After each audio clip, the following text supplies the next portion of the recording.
Hello, it's David from the Wellness Recovery Group. I'm in the garden. For me, being in the garden allows me to focus my attention on things that are growing.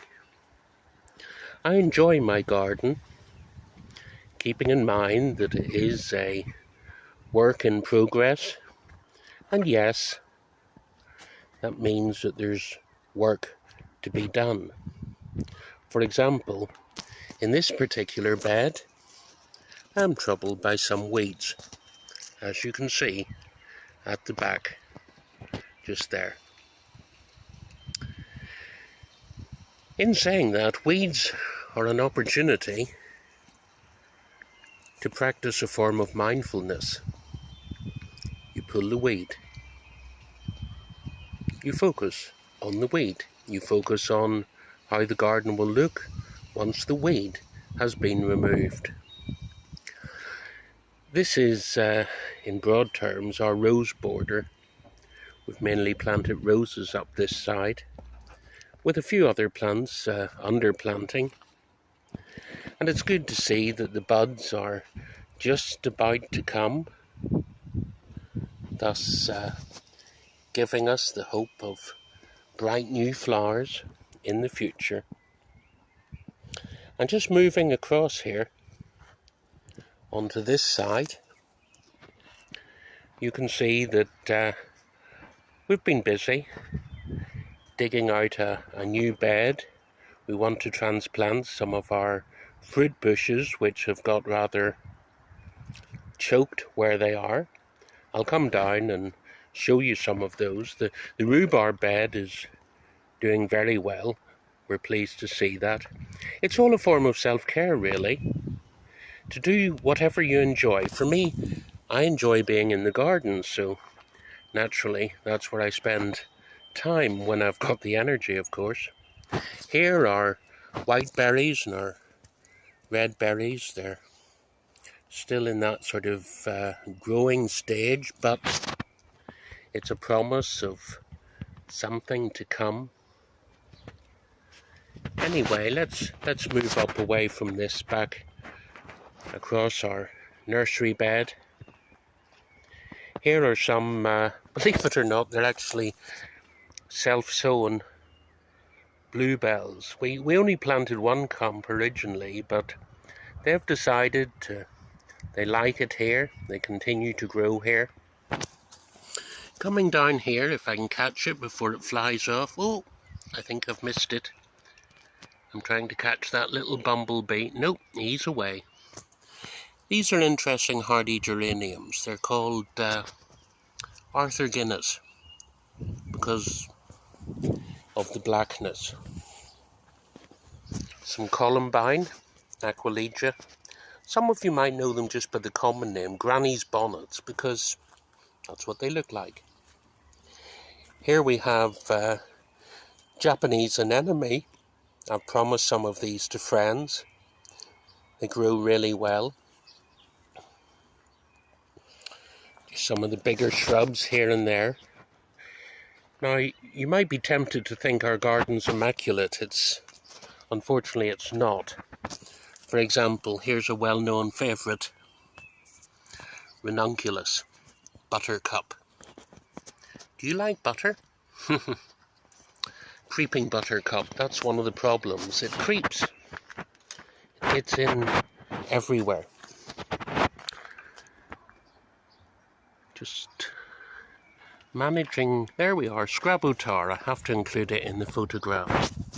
And this year, our magnolia tree, our purple magnolia, has been an absolute delight. I can't say anything else other than that. It has been a real joy with its beautiful, beautiful flowers.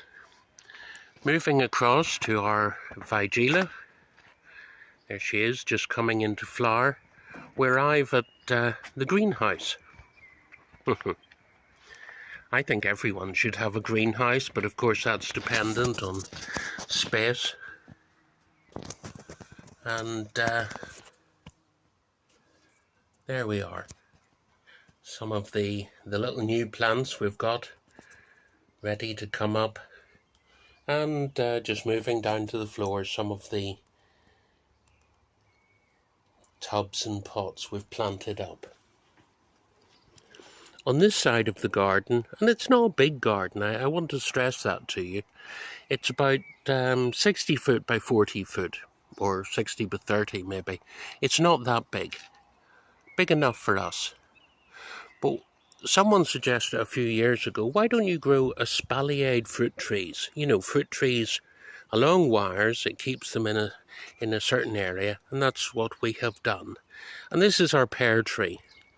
And yes, we're going to lose a few with the June drop, that's inevitable. But you can see the potential there for getting a few conference pears in the future. Some of these beds, we've got our seed planting, just moving down. Yes, we've got a few little garden ornaments as well. Some we bought, some friends bought for us.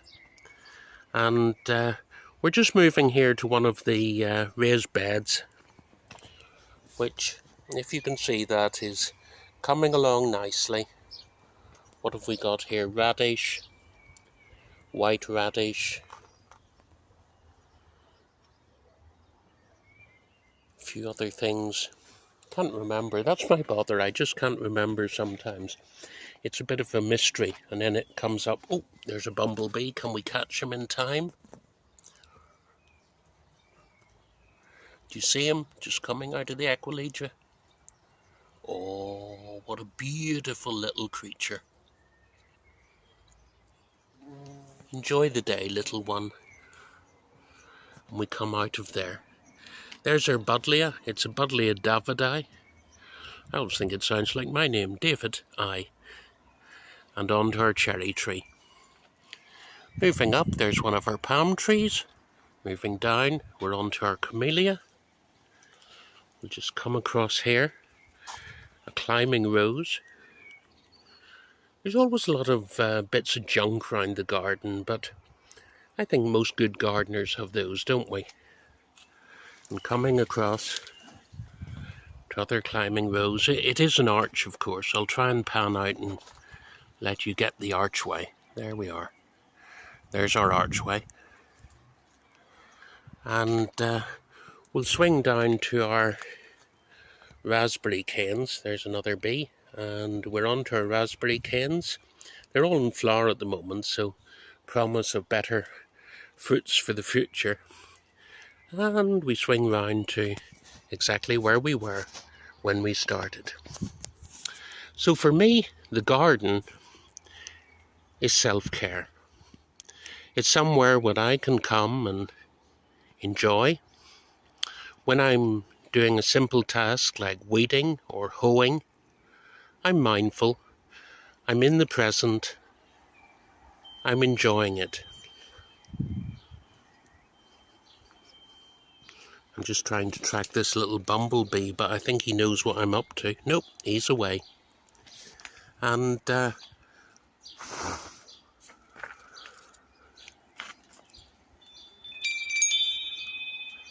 nice little wind chime. If I come across here, swing down, got some bluebells, got our hazel bush or euonymus, or columbine, and although it's got choked a bit with pondweed, there's our pond. A few leaves of the lily, our frogs, our little frog spawns have moved on, and we come round to the forest flame. Try and move in there and get our pink flowers of the London Pride, the blue flowers of the bugle just behind. Hopefully you're picking up the bird song in the background. And wouldn't that be a good place to stop?